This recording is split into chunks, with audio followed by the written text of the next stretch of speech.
দিন পেরিয়ে গেলেও চার্জশিট দিতে পারেনি সিবিআই। প্রতিবাদ জানিয়ে প্রতিবাদ মিছিল, সিবিআই দপ্তরে অভিযান। এদিন নাইট ইজ আওয়ার্স ও সিটিজেন ফর জাস্টিস যৌথ উদ্যোগে প্রতিবাদ মিছিল। মিছিলটি বাঘাযতীন পার্ক থেকে শুরু করে হাসমি চক অতিক্রম করে সিবিআই দপ্তরের দিকে অগ্রসর হয়। উল্লেখ্য, 90 দিন পেরিয়ে গেলেও সিবিআই চার্জশিট দিতে পারেনি। এরই প্রতিবাদ কেন্দ্র রাজ্য আদালতকে জানাই ধিক্কার। আরে বিচার আমরা ছিনিয়ে নেব, আরে বিচার আমরা ছিনিয়ে নেব। চিকিৎসক সমাজ সাধারণ জনগণের ঐক্য জিন্দাবাদ।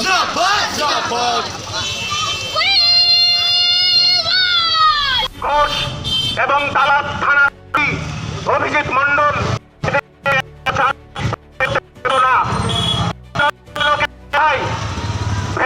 বন্ধুগণ, যে এই রাষ্ট্র ব্যবস্থা, এই পুলিশ প্রশাসন, এরা কি করে যে নৃশংস ঘটনা, তার বিচারের দাবিতে দীর্ঘ 4 মাস ব্যাপী আন্দোলন চলেছে। যেই আন্দোলন স্পর্শ করেছে বিবেকবান মানুষের হৃদয়কে। আজকে শিলিগুড়ির বুকে নাইট ইজ আওয়ার্স শিলিগুড়ি এবং সিটিজেন্স ফর জাস্টিস সুশ্রুত নগরের আহ্বান।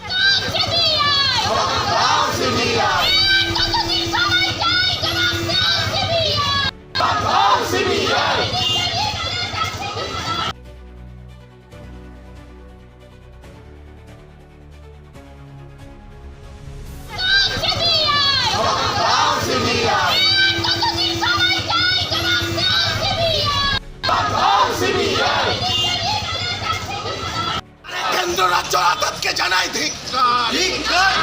আরে বিচার আমরা ছিনিয়ে নেব, আরে বিচার আমরা ছিনিয়ে নেব। চিকিৎসক সমাজ সাধারণ জনগণের ঐক্য জিন্দাবাদ।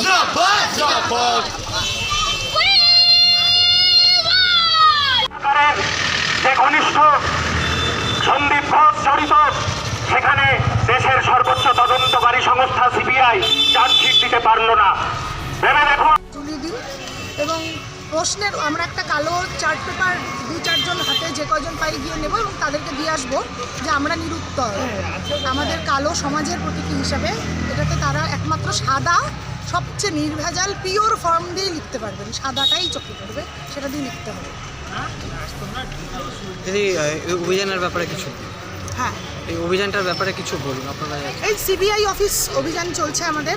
Night is our citizen for justice কিছু মেডিসিনের লোকজনও আছেন, যে এতদিন পরেও 90 দিন পেরিয়ে গেছে, এত বড় একটা দুর্ঘটনা, বর্বরচিত দুর্ঘটনার চার্জশিট তারা জমা দিতে পারলো না। কতখানি ব্যর্থতা এবং তাদের কাজ তাদেরকে মনে করিয়ে দিতে হচ্ছে আমাদের, এবং তাদের চূড়ান্ত লজ্জার বিষয় তাদের জন্য।